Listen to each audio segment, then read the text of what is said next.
Hello बच्चों, मैं अमर sir. बच्चों, अभी तक आपने देखा कि हमने वैद्युत विभव तथा धारिता में कुछ डिफिनीशन और कुछ डेरिवेशन के विषय में बात किया। आज हम उसी में आगे कुछ न्यूमेरिकल के विषय में बात करते हैं और फिर आगे इसकी डिफिनीशन और डेरिवेशन के विषय में बात करेंगे। अभी देखिए यहाँ पर बच्चों, पहला आपका न्यूमेरिकल दिया हुआ है अंकित प्रश्न कि दो बिंदुओं कैपिटल ए तथा कैपिटल बी के बीच 10 सेंटीमीटर की दूरी और 60 वोल्ट का विभवांतर है। 3 × 10⁻⁻5 कूलाम के धन आवेश को कैपिटल ए से कैपिटल बी तक ले जाने में कितने जूल कार्य करना होगा? Question mark. तो बच्चों देखो, हमने बताया है कि कोई भी न्यूमेरिकल आपको करना है तो उसको 2-3 बार पढ़ना है और फिर उसमें देखना है कि हमें क्या दिया हुआ है और क्या हमें निकालना है।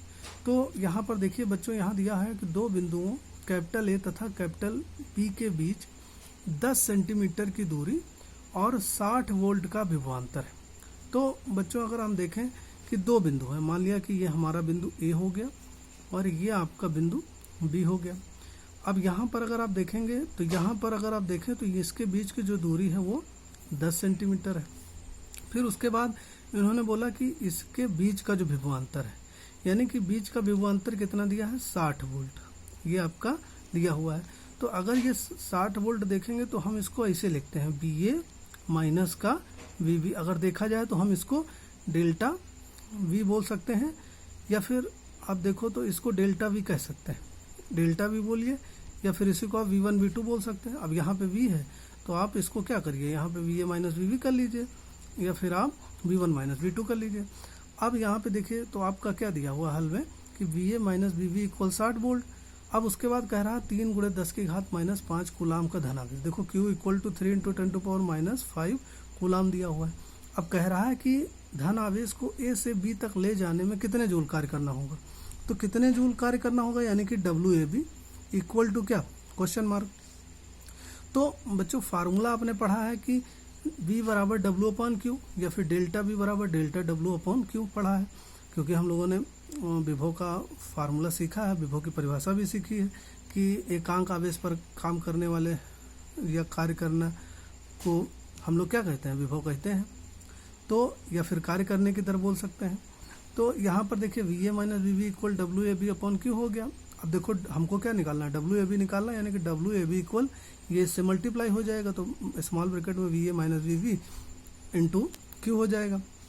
अब यहाँ पे देखिए WAB इक्वल, अब VA माइनस VB 60 है, लिख लिया, इंटू अब Q की वैल्यू 3 × 10⁻⁻5 है, लिख लिया।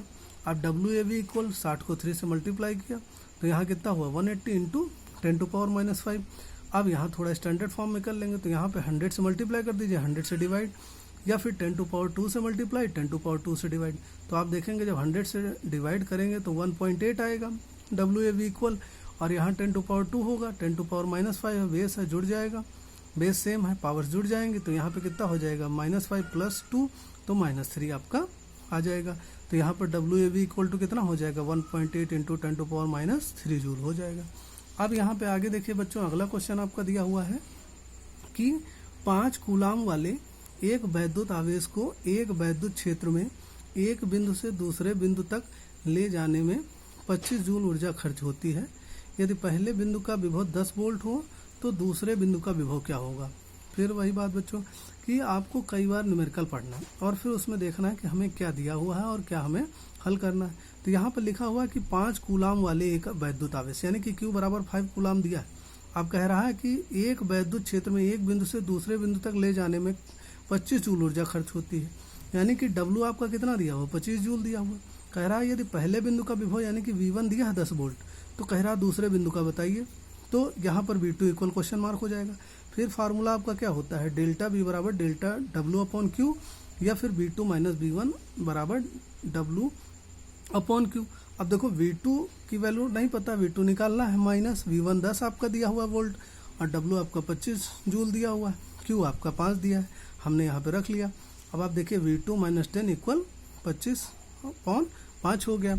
अब आगे बच्चों यहाँ पे देखिए आपका क्वेश्चन दिया हुआ है कि आगे कि V2 माइनस 10, फिर वही एक बार रिपीट कर लिया कि 25/5, तो यहाँ पे देखेंगे V2 माइनस 10, अब ये कट कर देंगे तो यहाँ से कितना आ जाएगा आपका 5 आ जाएगा। अब यहाँ पे देखिए V2 माइनस 10 इक्वल 5, तो V2 इक्वल कितना हो जाएगा 5, और ये माइनस का आपका इधर जाएगा प्लस में हो जाएगा, तो V2 इक्वल कितना 15 वोल्ट हो जाएगा। थर्ड आपका क्या दिया है कि किसी इलेक्ट्रॉन गन में प्लेट तथा फिलामेंट के बीच 5000 वोल्ट का विभवांतर है। गन से निकलने वाले इलेक्ट्रॉन का वेग ज्ञात कीजिए। इलेक्ट्रॉन का प्रारंभिक वेग 0 मान लीजिए। फिर बच्चों इसको एक दो बार पढ़िए। अब देखिए यहाँ पे विभवांतर दिया B बराबर आपका 5000 वोल्ट दिया, यहाँ लिख लिया B बराबर 5000 वोल्ट। अब कह रहा है कि गन से निकलने वाले इलेक्ट्रॉन का वेग ज्ञात करना है, तो V इक्वल क्वेश्चन मार्क कर लीजिए। अब लेकिन यहाँ पे आगे अगर देखें तो इलेक्ट्रॉन का अगर आवेश देखें तो E इक्वल 1.6 इंटू 10⁻⁻19 कूलम, और इलेक्ट्रॉन का द्रव्यमान अगर देखेंगे मास ऑफ इलेक्ट्रॉन तो यहाँ पे कितना हो जाएगा 9.1 इंटू 10⁻31 kg हो जाएगा। तो देखो बच्चों ये दो चीज़ें इसलिए लिखी क्योंकि हम लोग फार्मूला रखेंगे कि फार्मूला आपका क्या होता है half mv² equal to EV। तो V² अगर करेंगे तो ये 2 से यहाँ मल्टीप्लाई हो जाएगा, 2EV/m हो जाएगा। तो V इक्वल अगर करेंगे तो √2EV/m हो जाएगा। अब यहाँ पे स्मॉल v इक्वल वैल्यू रखेंगे अंडर रूट में 2 इंटू, अब E की वैल्यू 1.6 इंटू 10⁻⁻19, V का आपका 5000/m यानी कि मास ऑफ इलेक्ट्रॉन, तो यहाँ पे कितना 9.1 इंटू 10⁻31। तो V इक्वल √16 इंटू 10⁻15/9.1। फिर V इक्वल करेंगे बच्चों, तो यहाँ पर अगर आप देखें तो यहाँ पे हम कितना 10⁻15 दिया, आप यहाँ पे 10 इससे निकाल लीजिए तो यहाँ 160 हो जाएगा। तो यहाँ V इक्वल 160/9.1 इंटू 10⁻14। ये इसलिए कर रहे हैं क्योंकि अंडर रूट में दिया है तो आप बाहर कर सकते हैं इसको।